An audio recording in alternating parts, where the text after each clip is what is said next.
Alright, so welcome to a new one on this channel, and on this one we're going to take a look to the Redux plugin. Alright, so the Redux got a big update on Ableton 11. Now it's a lot more usable from previous versions, and now the plugin is divided on pretty much two sections. You have the downsampling section and then the bit reduction section. And on top of that, you get a dry and wet, which is, again, makes it, a lot more useful. So I have a 606 drum rack right here, and it's the one that comes, with Ableton. You can get it yourself. You go to drums and you bring the 606 and it's gonna sound like this. Right. So it's just, some hats, kicks, kicking and the snare.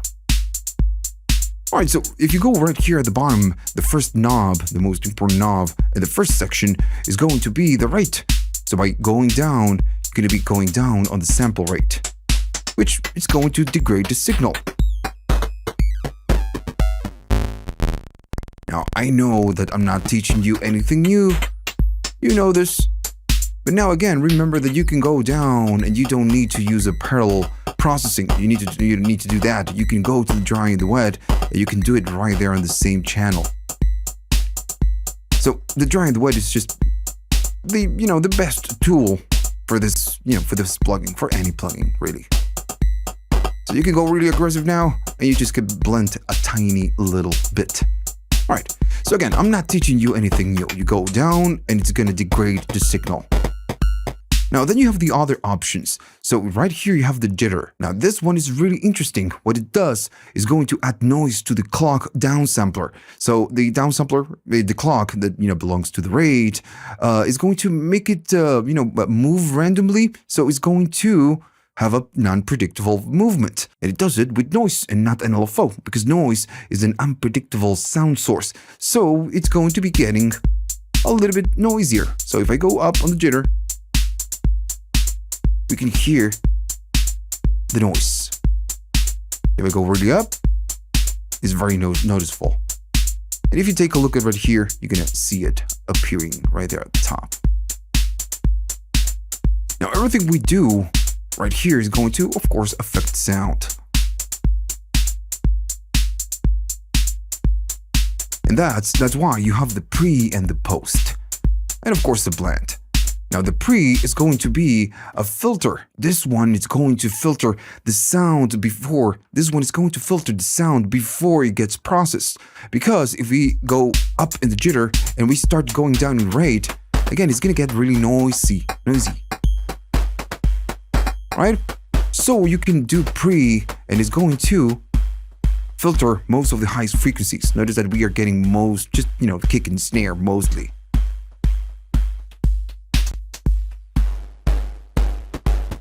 Right? Super noisy.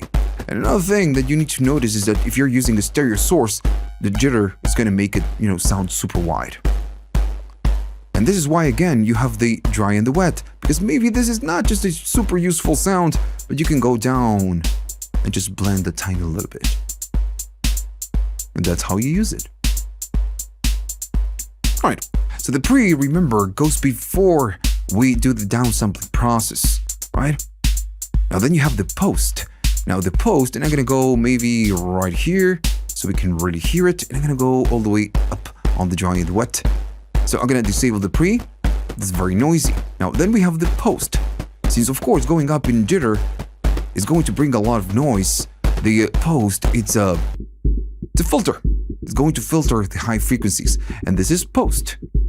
That's why when you enable right here, you can fine-tune it, because again, it's just super aggressive. Now by default, it's already way aggressive. And if I'm going down, I'm filtering pretty much everything. And if I go up, it's gonna filter less, and it's gonna filter less, but still, even if you go all the way up on this control, it's filtering quite a lot, below 10K.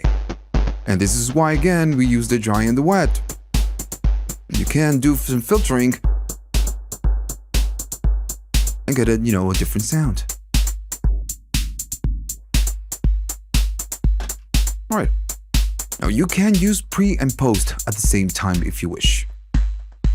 This is going to again affect the whole sound.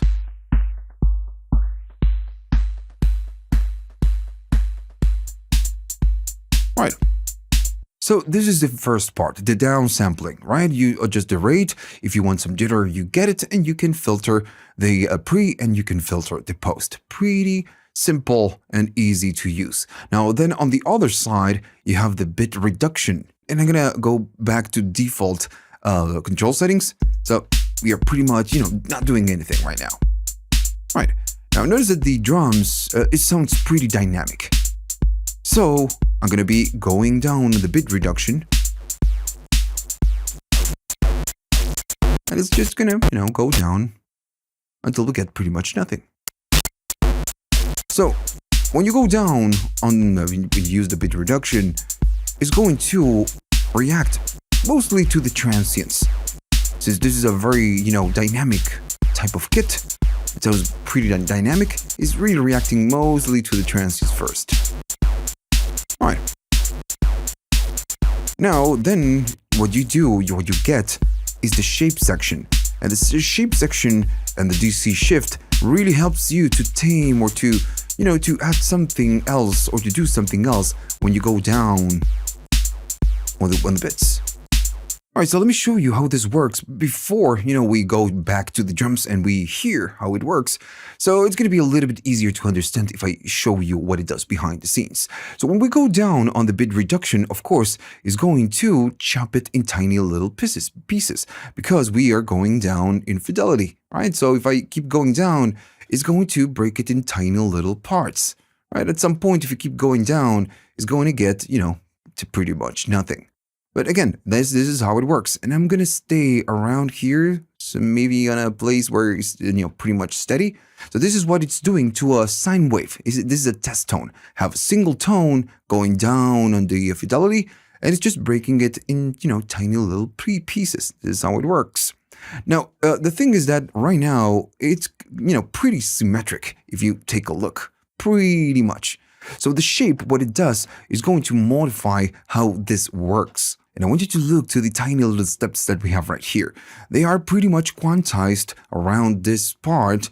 And then, we get a flat right here, but then everything is kind of pretty much the same, right?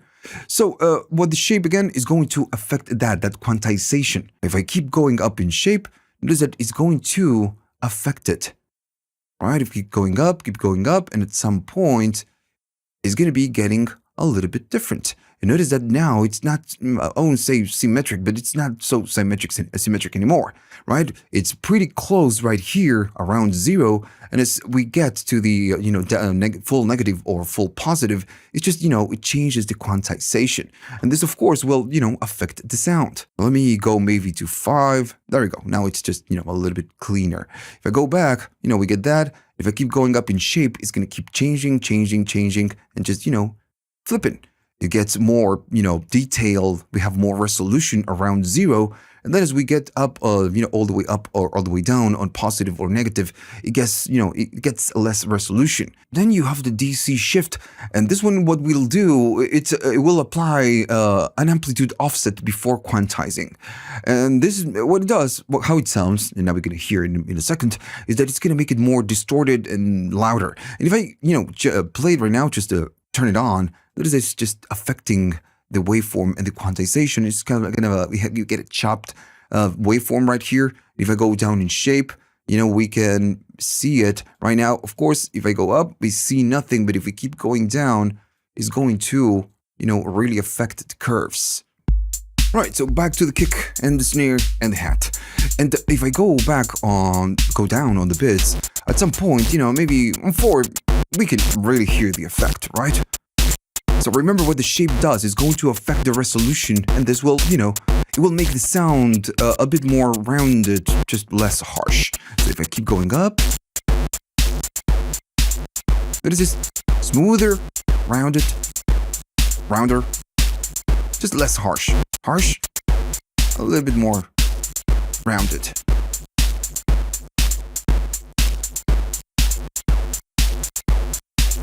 And remember that the DC shift is going to give you more aggressiveness. So if I maybe put it right there and I turn this on, it's pretty aggressive, which is, really great. Now, maybe this is not a very useful sound depending on, what you're doing. In my case, I wouldn't use a drum kit, something like this, but you can. But the cool thing again is that you have the dry and the wet.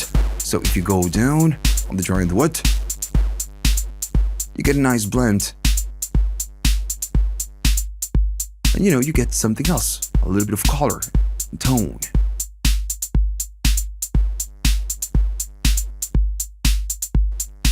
So again, all of this is up to you. You can do a little bit of bit reduction, modify the shape if you must. If you want more punch, let's say, do the DC shift. And again, you can use the rate and the jitter just to get something else. All the way wet.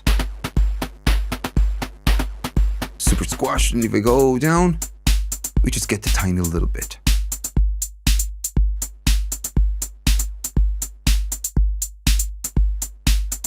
Okay, so that's it. That's pretty much it. If you liked all of this, remember to like and subscribe. And if you have the money and you want to buy me a coffee just to say thanks, you can. Go to the links at the description. You have the QR on the screen, and you have PayPal. You have Patreon. You can be a one-month patron if you want. Or maybe you have the YouTube thanks if, that's your thing. All right, so see you on the next one.